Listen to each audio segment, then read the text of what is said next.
আমি চেয়েছিলাম আমার অনেকগুলো আমার ঘর ভর্তি বাচ্চা থাকুক, 5-7টা বাচ্চা থাকবে, কিন্তু হয়নি। আমাদের বাড়িতে ভাগাভাগি ছাড়া কিচ্ছু নেই, সব শেয়ার করতে হয়। তো আপনার মেয়ে কখনো বলেনি মা আমার একটা বোন অথবা একটা ভাই এনে দাও? এই অনেক কথা বলছি তো, বলে গেছে। আপনি তো ভালো সাংসারিক একজন নারী, তো বাসায় আসলে কাজবাজ কেমন করা হয়, রান্না বাড়া? হ্যাঁ, আমার বাড়িতে একজন সহকারী আছে, ওর নাম ফাতেমা। ও আমাকে এত ভালোবাসে যে আমাকে পানিটাও ভরে খেতে দেয় না, সত্যি কথা। আর সপ্তাহে একদিন ওর ছুটি থাকে, যেদিন ওর ছুটি থাকে সেদিন বেশিরভাগ কাজ আমার বর, আমার মেয়ে আর আমরা তিনজনে ভাগাভাগি করি। আমাদের বাড়িতে ভাগাভাগি ছাড়া কিচ্ছু নেই, সব শেয়ার করতে হয়। আচ্ছা, তিনজনকেই সব কাজ, সব কিছু। আপনি তো একজনই মেয়ে। আমার একটা মেয়ে। হ্যাঁ।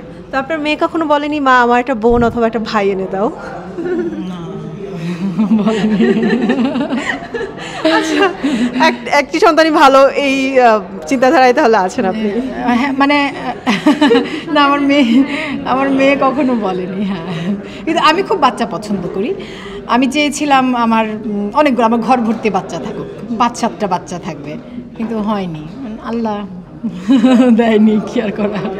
আচ্ছা, আপনার মেয়ে তো অনেক বড় হয়ে গেছে আর সে মাশাআল্লাহ অনেক লক্ষ্মী, তাকে দেখলে অনেক শান্তশিষ্ট লাগে। সে কি মানে অভিনয়ের পেশা আসবে কি না? না, মানে পেশা হিসেবে আসলে ও যা করতে চায়, ও তো ছোট, মানে 14 বছর বয়স, পড়াশোনা করছে। তো পড়াশোনা শেষ করে ও যে কাজটাকে ওর পেশা হিসেবে নিতে চায় সেটাই ও নেবে। একেবারেই আমরা কিছু চাই না, আমি বা ওর বাবা, আমরা কেউ কখনো ওর কাছে কিছুই চাইবো না, শুধু চাইবো তুমি একজন স্বনির্ভর মানুষ হও, এটুকুই চাওয়া আমাদের মেয়ের কাছে, আমাদের দুজনের। আচ্ছা, আপনাকে তো সারা বাংলাদেশের মানুষ পছন্দ করে। আপনার মেয়ে মানে মা রুনা খানকে অভিনেত্রী হিসাবে কতটুকু পছন্দ করে? সেটা তো ও বলতে পারবে। ও বলতে পারবে, তবে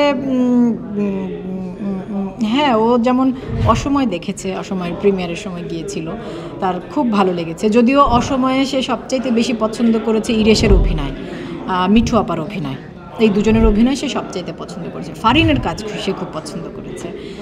তারপর আমার অনেক কাজ কিন্তু সে দেখেছে। হালদা, তখন সে ছোটো ছিল, হালদা, ছিটকিনি, কালো মেঘের ভেলা, এই 3টা সিনেমাই সে হলে গিয়ে দেখেছে।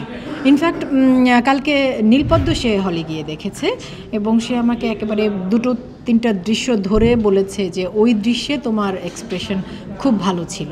আচ্ছা, হ্যাঁ। গ্রামে যাওয়া হয় না? হয়। এই অনেক কথা বলছি তো, বলে গেছে।